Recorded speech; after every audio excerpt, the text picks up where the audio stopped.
to the Ashville Road Wednesday night live stream, quarantine week 4, I think. I'm losing count. We've been doing this so long. But I'm glad that all of you have joined us tonight. We're doing something a little bit different. Last week I told you we were out of our series, out of our class on the apostles, and so I was trying to come up with new ideas of what to do from week to week. And so last week we did a standalone lesson, and tonight we're doing something different. I've got a couple of guests with me, which I will introduce in just a moment. And we're going to study from Mark chapter 8. So I hope that you have your Bibles with you, and you turn to Mark chapter 8, verses 22 through 26. We're going to talk about a story that is very special, one of Jesus' healings, healing of a blind man. But I want to share with you who I've got tonight. Tonight I got Will and Jason with me, and we are socially distant. I have not touched either one of their faces this evening. I don't plan to. Please, sorry guys. But I thought it would be great to have these guys on, and you all know them. And I don't think they really want to do this, but because tonight's lesson intersects with some medical things, I'd like for them to introduce themselves and give their credentials. So I want to start with Will Brooks over here. Will, tell us a little about yourself and your background. So I work at UAB. I am one of the associate professors in the Department of Cell Developmental Integrative Biology. And my job there really is to teach gross anatomy to the medical students, physical therapy students, and other health profession students. But my background really is in cell biology. And so many years ago, more than I'd like to count, I earned a PhD at UAB in cell biology. And so it's kind of fun to get to talk about intersection of science and the Bible sometimes. And so I look forward to pitching in however I can tonight, Drew. Okay, good. See, that's why I didn't introduce him, because I don't think I could have remembered all of those things. I can't remember usually either. It's okay. Now for something completely different, Jason Pulliam, tell us about your background, everything. I should have gone first. How do you follow that? But I'm a doctor of optometry. I got my degree many, many years ago at UAB. Was not there when Will was teaching, which is good because this would be even more awkward if I were. But I have a small practice in Leeds, Alabama, and have been there for 13 years. Yep. But looking forward to this discussion. Most of you are patients of Jason, or patient with Jason. I'm not sure which one. Both. In some cases, both. But I'm glad you guys came. This is something a little different. And I'm sure people will enjoy getting to look at somebody besides me on Wednesday night. Stay tuned for news and announcements tonight. Tim's with us as well, and he'll join me at the table after class. And we got some exciting things to share with you tonight. I'm really excited about the news that we have. But tonight, let's get into Mark chapter 8. I want to talk about this story, and I'll just begin by reading it. As I said, I'm going to start reading in verse 22. They came to Bethsaida, and some people brought to Jesus a blind man, and begged him to touch him. And he took the blind man by the hand and led him out of the village. And when he had spat on his eyes and laid his hands on him, he asked him, "Do you see anything?" And he looked up and said, "I see men, but they look like trees walking."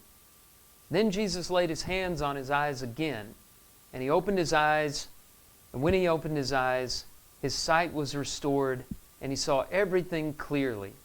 And he sent him to his home, saying, "Do not even enter the village."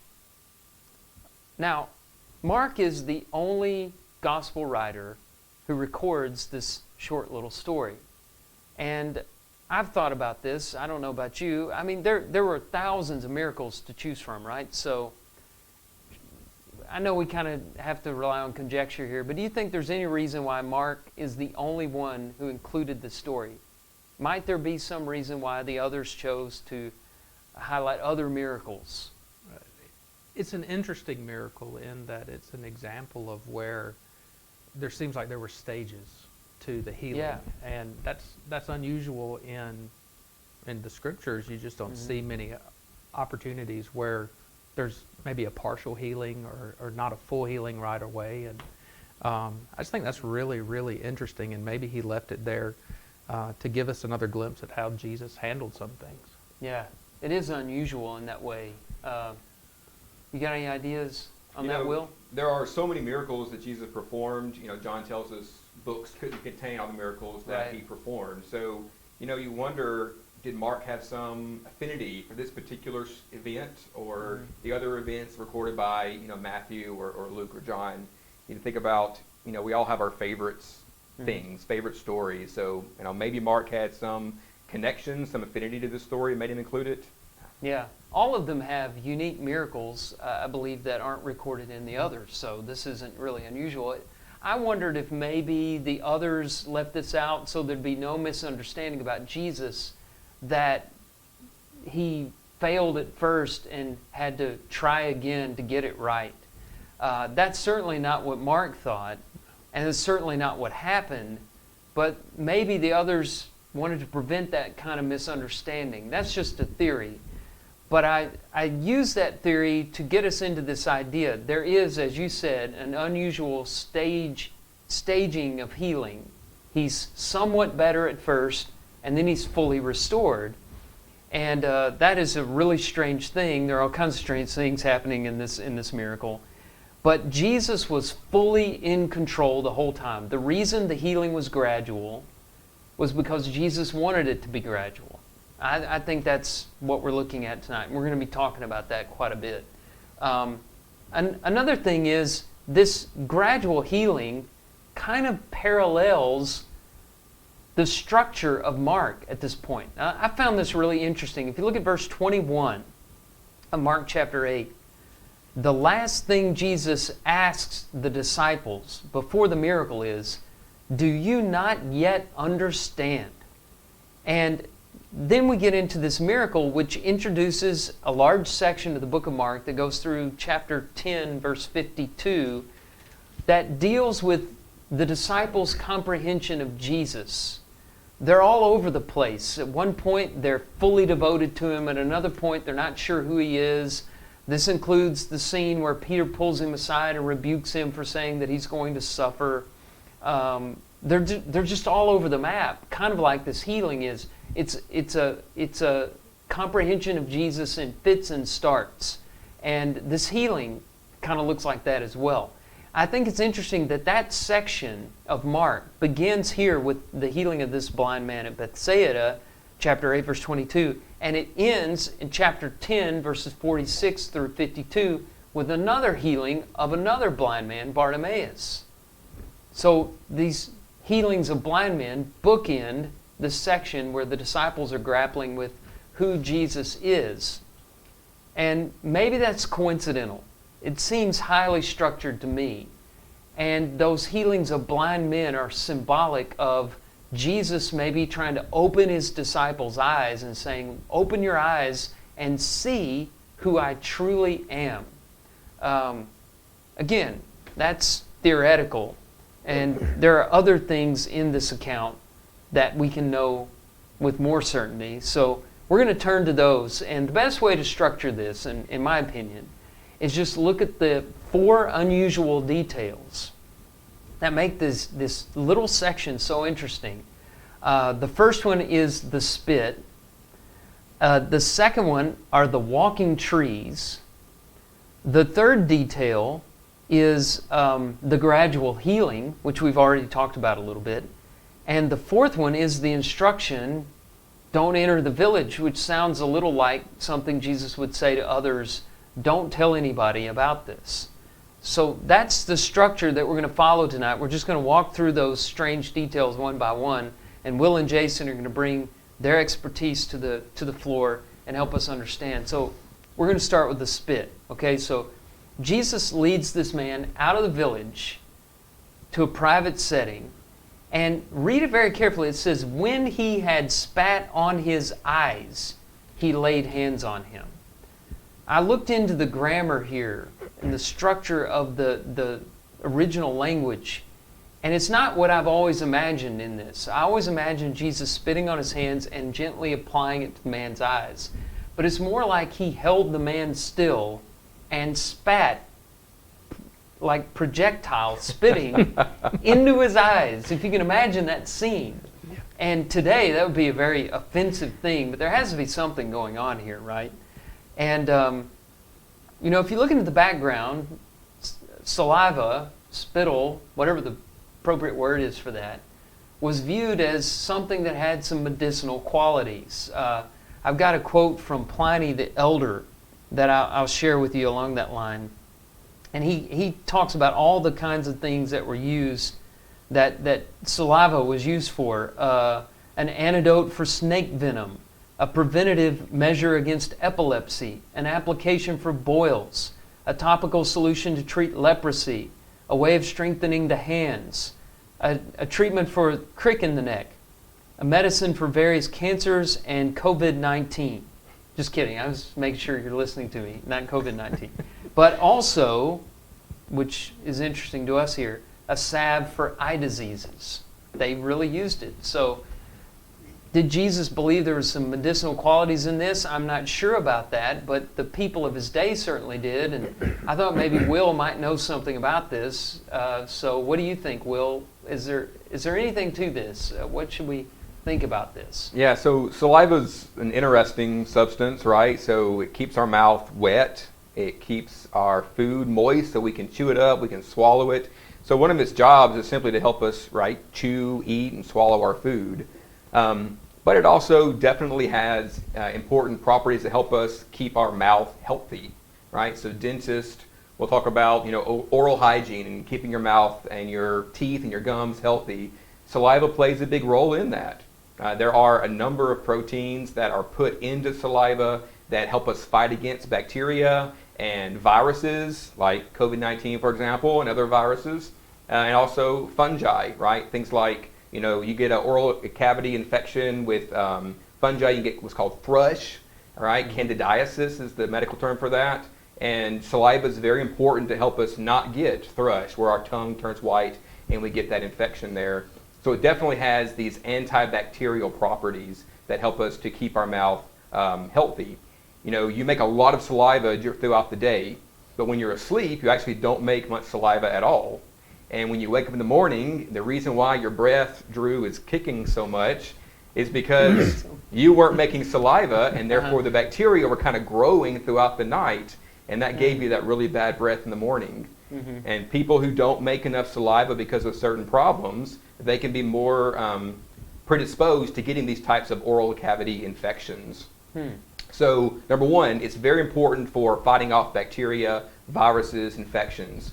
But it's interesting because when you cut your mouth, like your lip or your gums, or you bite your cheek and you have injuries to your mouth, that heals faster and with less scar tissue than a cut of your skin. And the reason for that is thought to be saliva. Saliva has properties that really promote the healing process. So it definitely helps us with our own healing. And so it's conceivable that it may also have properties that may help something else to heal.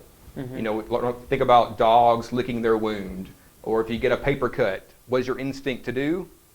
Mm-hmm. Put your finger in your mouth, right, and kind of suck the blood a little bit. Well, that saliva may have some ability to kind of help to limit the spread of infection, and then also to help with sort of the healing of that injury. Mm-hmm. So, would I recommend spitting on other people's wounds or their eyes? Probably not, because you can definitely transmit infections with saliva.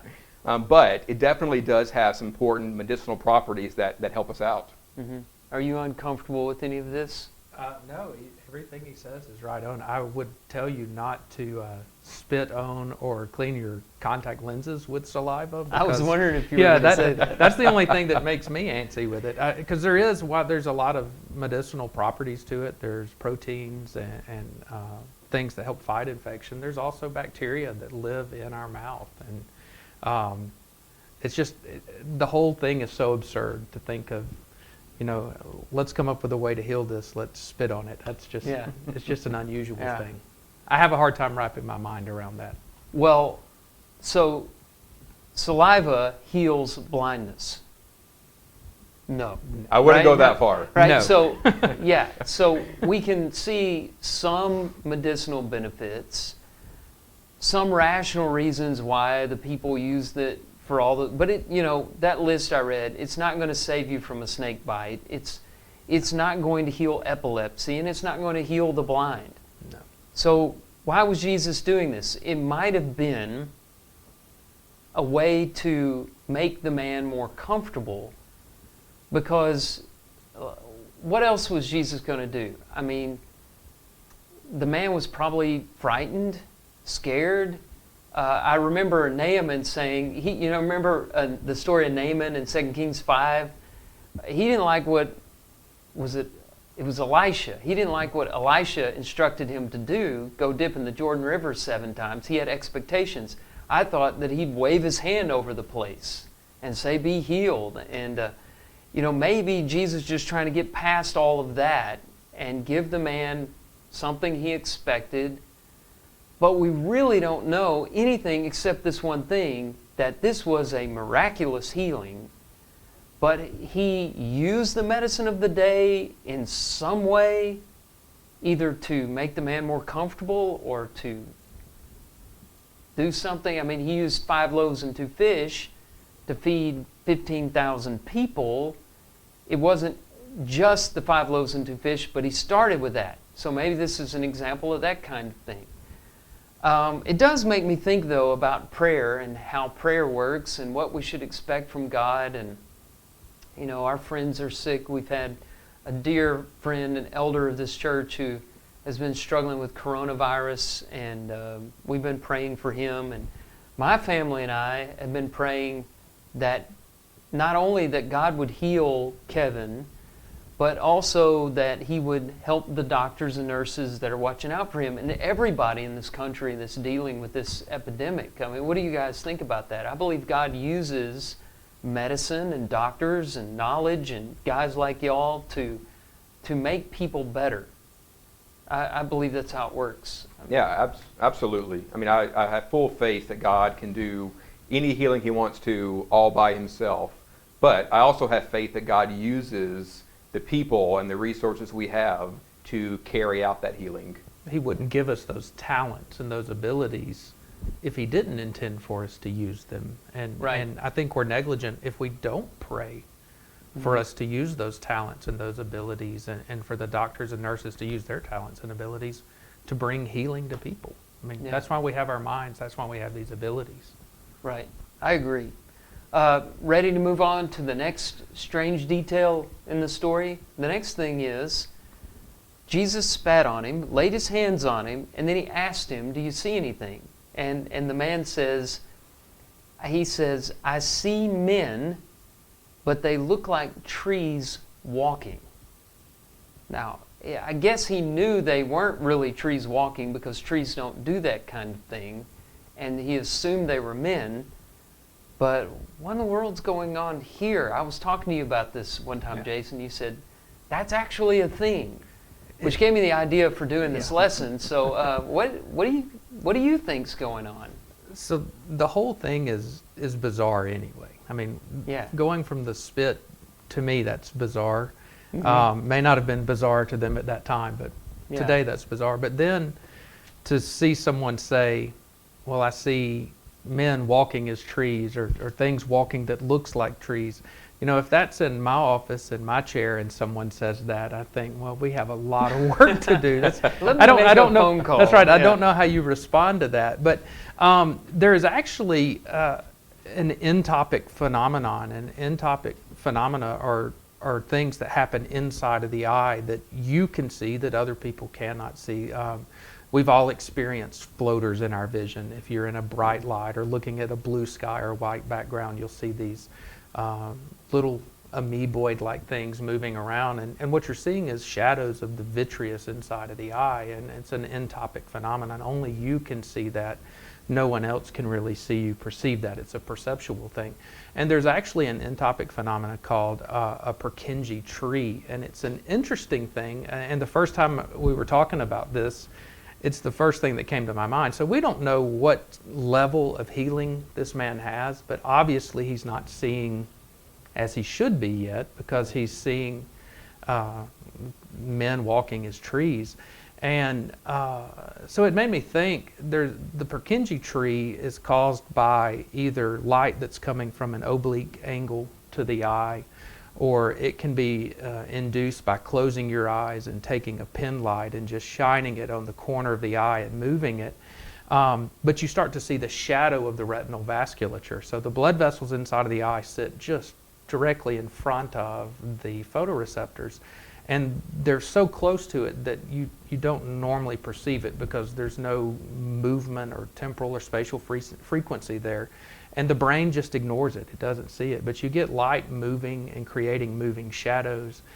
You can actually see it. And it's a really cool thing. I at least every day when I'm seeing patients, someone goes, I just saw my retinal vessels or my blood vessels in my eyes. But they look like branches of a tree. I think of it more of like really, really dried earth with the cracks running through it. You see those, but they branch out inside of the eye.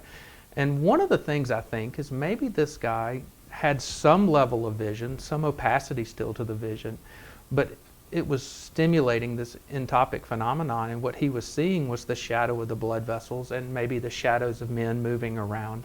And it would be easy to see him possibly as a tree. You see the trunk of the man and the retinal vasculature around him and potentially forming the shape of a tree.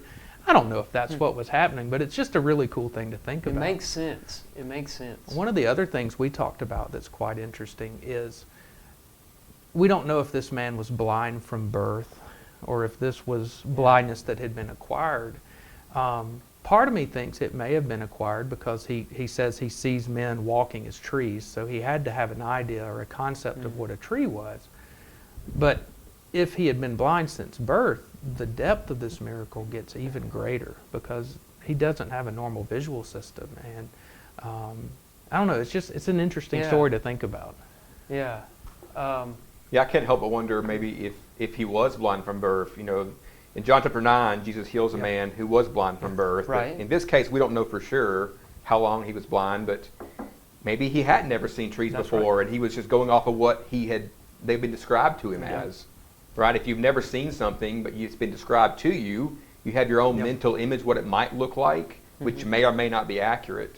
So it's interesting to think if he really saw this, or if this was just his mental image of what it might look like, and he just put those man walking and tree kind of together. And the fact that it was both an anatomical and a physiologic change. I mean, the anatomy had to have changed some ways for him to see, but also the physiology behind it was also changed. I mean, it's an amazing miracle to make someone see. I mean, that's of all the things that our body does, our visual system is probably one of the more complex things. And to take someone who's not seeing and make them see, even to maybe a reduced stage at first, it's an amazing thing. I mean, I don't know, it's just mind-blowing, really. Yeah, I want to come back to that statement you made. But before we go into the next strange detail, one thing that what you said brought to my mind is it's just, you brought out, there's a similarity between the structure of our vascular system, the cracks that form in the ground, the branches of trees. An artist would draw all three of those things the same way. The creator, you see this style in all three of these things that he created. And to see those, that uniformity in the aesthetics of our world. I mean, he could have made the vessels any way he wanted. And I guess there's more functionality in the way that they're made. Same with trees. I don't know about so much the cracks in the ground and some of the other things. But it's just, to me, it's like seeing the fingerprints of God on all these things. It just doesn't seem random to me. No. And that's just something that struck me when you started tying these things together. Let's go to the third detail, which is the gradual healing, which we've been talking about already a little bit. He asked the man, do you see anything? I see men, but they look like trees walking. Then he lays his hands on his eyes again, and he opens his eyes, and his sight was then restored. Why? We've already addressed this question. Did Jesus fail and have to try again? Did he say something in his mind like, oh, this happens sometimes, like when you're trying to start your car on a cold morning, just give it some time, we'll try it again, it'll work. I didn't hold my mouth right that time. Yeah. No, not at all. Even if, let's say that did happen, it's still amazing that on the second try you restored a blind man's sight. But that's not what happened at all. I think he's teaching us something here. How many times does he heal people instantly in the scriptures? Most of the time, right? Many times he doesn't even have to be in the same room with them. Just at a long distance, he says, your servant is healed. And they go home and find that at that exact hour, the servant was healed. Here, he chooses to do something up close and personal and gradual. Now, one theory that I don't want to dwell on too long is that he was doing it for the benefit of this man that needed some time. I don't know about that, though. I like the way this mirrors what's going on spiritually with the disciples and what goes on spiritually with all of us. You don't come to faith immediately. You just don't. Real, lasting, strong faith takes time. And I see that going on here. He's in full control, and he's showing us how faith comes gradually. Because when Jesus was working miracles, he wasn't just healing people, right? He wasn't just walking on water. He wasn't just stilling storms or feeding thousands. Those were benefits. But what he was doing ultimately was planting faith in people's hearts. And today, the Bible is taking the place of miracles in doing that. Faith comes through hearing, and hearing through the Word of Christ, Romans 10:17. When we read the Bible, though, we don't read it the first time and immediately become strong believers in Jesus Christ. It's not the way it works. But I don't know, what do you think? I think that's how a lot of people want it to work. But faith takes time. That's the point I'm trying to make. Just like this miracle took time. Well, and I think it's interesting that he closes out this section with the healing of Bartimaeus. And Bartimaeus' situation is it's an immediate healing. And so it's almost like you see from the two bookends the growth of faith to the finished product of faith. Yeah. And I think there's got to be some reason behind it. I don't think Christ does anything unintentionally. I think he's an intentioned, purposed person. Yes. And there was some element of teaching that he used from this miracle. And we may not, we were not privy to his inner circle with his disciples or his apostles. And there may have been a lesson that he pulled them aside and taught that has been lost. And that was there for them. But I think what you're talking about applies to us today. Christ is God. He can do what he wants in the way he wants. And he doesn't do anything without intent. So there was purpose behind that. But I think it's interesting that it's bookended by these two similar miracles, where one is in stages and one is a complete, immediate. It's almost like a growth in faith. Here's another contrast. In this first miracle, friends, as we see in other miracles, friends bring this man to Christ. Mm-hmm. And he doesn't come on his own accord. He doesn't know Jesus. Jesus probably spat on him and did some of the other things to make the man more comfortable. Mm-hmm. Bartimaeus is totally different. Mm-hmm. He's screaming out, "Son of David, have mercy on me." And his friend, what are his friends doing? They're quieting him. Quiet. Yeah. You're always doing this. Stop it. And so you have one man at the beginning stages, and Bartimaeus, his faith is fully formed here, and then his sight is fully restored. So this is a mirror of what's going on spiritually in these very men, let alone in all of us. Yeah. I don't know. Either Mark stumbled on some happy coincidences here, or he is a genius. Of course, the Spirit was moving him to write all these things. Well, imagine if you were, the man here that's being healed, and his friends, the people that brought him, obviously had faith in Jesus, or they wouldn't have brought him in the first place. But we don't know for sure his level of faith at this point in time. But just imagine if you're pretty doubtful, if you're blind, that someone's going to be able to heal you, and they do something, and then suddenly you can see, maybe not in full, but you can see in part. How much is that going to change your faith at that point in time? Yeah. Right? So you can imagine the lights turning on in his brain thinking, oh, wow, something just happened. And that sudden increase in faith.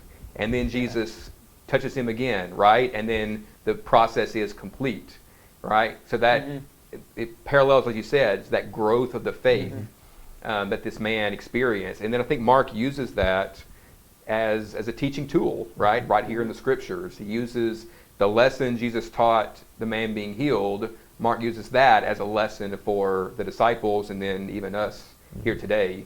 The layering of the teaching is just astounding. Yeah, it is.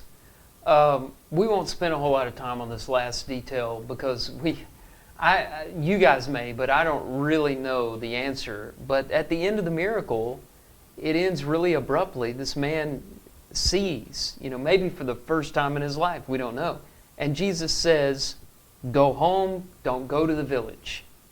And he's probably saying, don't tell anybody what I did. Don't go celebrating, just go home. And he did that with the leper in Mark chapter 1.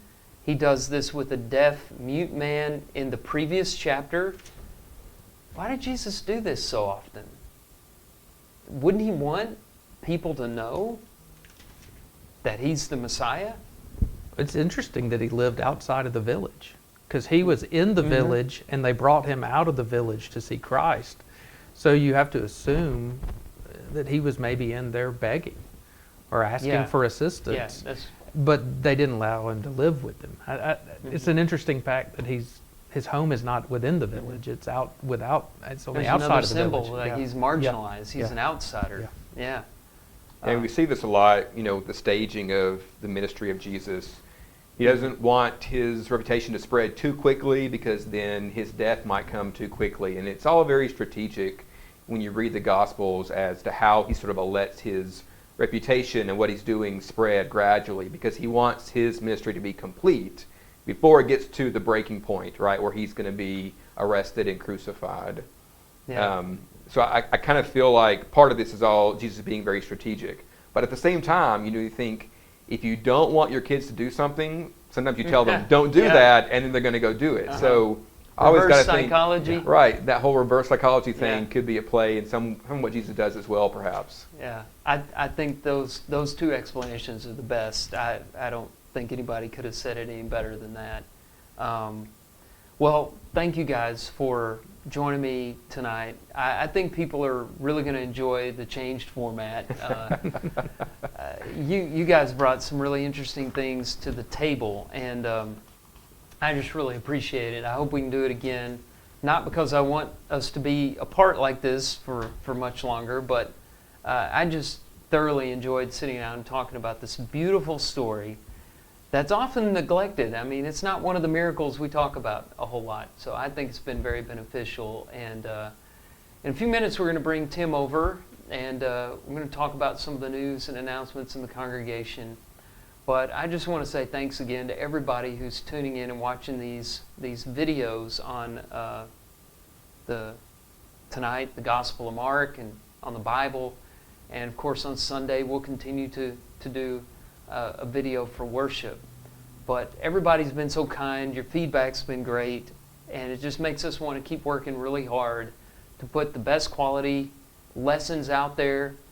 You can share these lessons, as you know, and let other people know about it. Let them see what kind of teaching they can get in the church. So we're going to have a prayer, and after the prayer, Tim's going to help me share some of the news about the congregation. So let's bow together. Father, we're so thankful for this opportunity that we have had to study from your word. So thankful for this man that Jesus used in such a beautiful way to teach us about faith, about how we grow in our faith, about how you strengthen us in faith. We pray for more faith. We pray that we'll grow stronger every day. As our faith is being tested in this moment in our nation, in the world, we pray for strength. We pray that we may grow and find blessings. And already, Father, we're seeing so many signs of stronger faith and people growing in their love and even in their appreciation for you. Father, we pray for those who are sick, and we pray for our folks who are isolated right now. We pray for people who are suffering financially because of the crisis we are in. We pray for a swift end to this so that we can gather together once more and people can heal, and we pray that life will go back to a state of normalcy. We pray for our children that are trying to finish up this school year, working remotely and trying to adjust like all of us are. Sometimes we forget about what they're going through, and we pray that you be with them. Pray for our church and all the good people in it that are interested in one another and loving one another. We pray that you'll continue to send us opportunities to show your love. We ask all this in Jesus' name. Amen. So Tim's joining me now, and we just have a few things before we wrap things up tonight to share with you. How you doing, Tim? Doing good. Wow, Social distance? Yeah, I mean that was awesome. Yeah. Those were some smart guys sitting over Yeah. here, and they did. I picked good guys to join tonight. You did. That was great.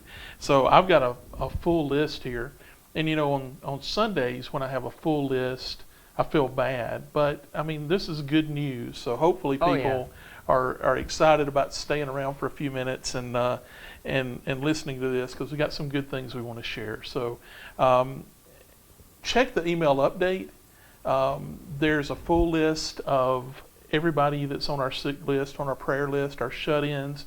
I was just thinking about that list, and we're all sort of beginning to get a little stir crazy, right? It was good to get up here tonight and just see some different scenery and some different people. Yeah. People want to get out of their house, and I was thinking about, we have a lot of members who are like rookie, right? Because they've had to be in their houses for a long time, right? We're brand new at this, and think about some of our members who've been sick for a long time, some who've been shut in for a long time. Keep those folks in your prayers. Reach out to them. Don't forget about them, because they've been going through what we've just had a little taste of. Yeah. So remember all of those folks. Let's talk about Kevin Dixon. We've been praying for Kevin. Kevin made his third trip to the hospital, I guess this week, right? But we've got good news about that, in that he's home now. So I don't know if you know any more than I do, but that's certainly a good sign, right? That he's home, that he's feeling a little bit better, and we just pray that he can stay out of the hospital this time. Right. We're glad that June and Josh, I know, were tested, and their test was negative, and so we're very thankful about that as well. Yeah. Carrie Turner had some complications and had to go to today and have an MRI, and just waiting for some results on that. So please keep Carrie in your prayers as well. Debbie Davis is Carolyn Davis's daughter-in-law. We've been praying about her for some time. She had a cancer diagnosis, and she starts chemotherapy treatments in Anniston next week. So keep Debbie in your prayers, as well as Sharon Luna's mom, Mildred Sisk. Her condition's gotten worse, and they're calling hospice in. So please keep Sharon and that whole family and Mildred Sisk in your prayers as well. My uncle, Gordon Methvin, that you've all prayed at my request for a long time, he passed away in Florida on Monday, and so please keep his family in your prayers. This is just, it's sort of a sad time to have a funeral, because we can't go down. He was all the things that make us feel a little bit better in those situations are impossible now. Yeah, and so he's one of my favorite all-time people, and I really hate that I can't go and be with them. But please keep them in your prayers as they lay my Uncle Gordon to rest. Okay, so a few other things. Communion supplies, right? So I guess we gave out about a month's worth of communion supplies. I think you should probably still be okay this week, maybe. If you picked up 4, you should have one more set. Have one more set. If you're running low, let Drew know. We'll get somebody to get those out to you or coordinate sometime to get them here. And before we close, we got another announcement with an opportunity maybe for you to pick them up after this Sunday, so we'll talk about that in a minute. There's a lot of good online stuff going on at Ashville Road right now. So last night, we started a men's Bible study. Tuesday night, 7 p.m. Bob Canos led that. We had a good group for that, but we'd like for it to be a bigger group. We did it on the Zoom application. A lot of people are becoming familiar with that. If you're not, it's not difficult to learn. But get involved in that this coming week. And it's a good, roundtable discussion. And so be a part of that. If you got any questions about that, get in touch with Bob Canost, and he will get you hooked up with all the details you need to know about that. Hunter's doing a bunch of things. And I know my son and a lot of other people's sons and daughters, Yes. and all of the parents are very thankful for what Hunter's doing. Yeah. He's doing a fantastic He really job. is. Working Just really hard. Every age group of kids. Yeah. And, And so tomorrow night, 5th and 6th grade group meets at 6:30. And just stay on remind. He's doing an Art Bible Hour, a virtual Art Bible Hour, and he's also doing a Teen Devo. yeah. And so just doing great. Thank you, Hunter, for everything that you're doing. Because, my son always wants to get on 30 minutes before, because people start gathering, talk to his friends, and then about an hour after, I have to Right. yell and say, Jonathan, get off the computer. But he's just, like all of us, Starving starved for- for our friends, right? Yeah. And so it's a good way for them to be together, and we're glad they love each other so much. So I also wanted to mention, if you didn't see Drew last night Drew was on something called the Connect Digital Bible Study, and I think we included that.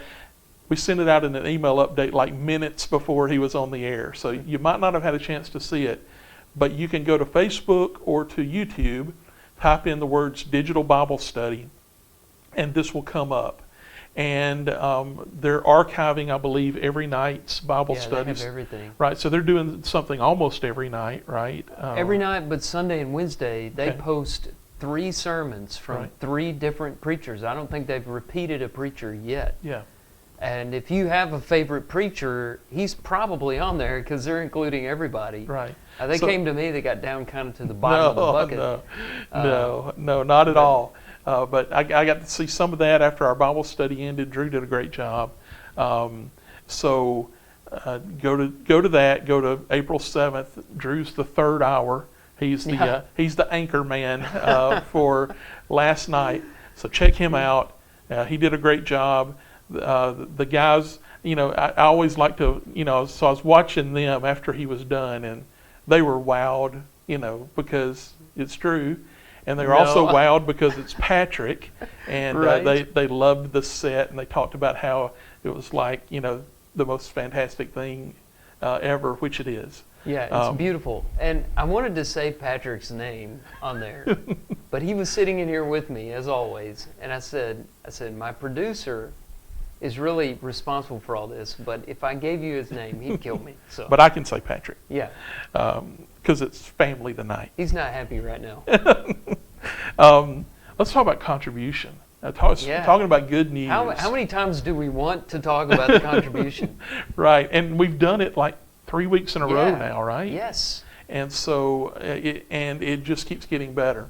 So the Sunday number for contribution, $97.23.28, $9,700.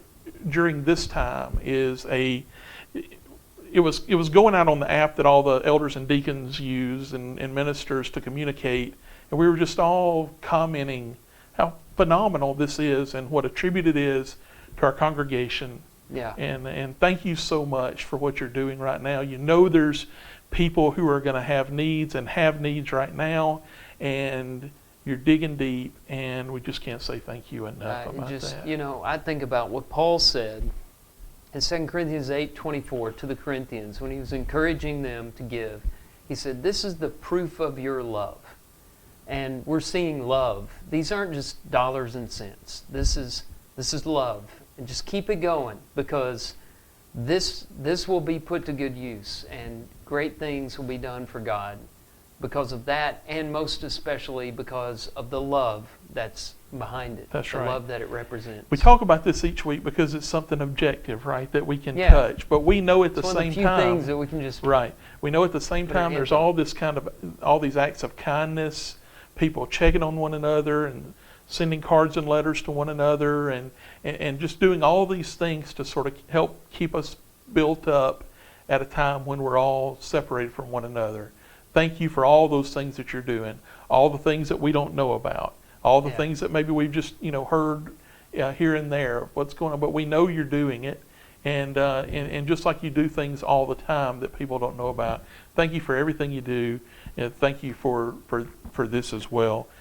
Just along the lines of that, we're getting several weeks into this, and so every week there may be different kind of needs that are coming along, and we don't want to stop sharing that if you have a need that you can't handle yourself right now, that there are a lot of people out there who are sort of chomping at the bit to, and I'll take the word sorta. They're chomping at the bit to help. Mm-hmm. And so all you have to do is let us know. Contact one of us. Don't forget that we set up that help at arcoc.com. If you just need to send an email, you can do that while you're thinking of it, but you can call any of us. We have a way to immediately get the word out to about 15 folks, and there are a lot of people who, basically are ready to walk out their door and do something for you. That's right. So don't forget about that. Last thing.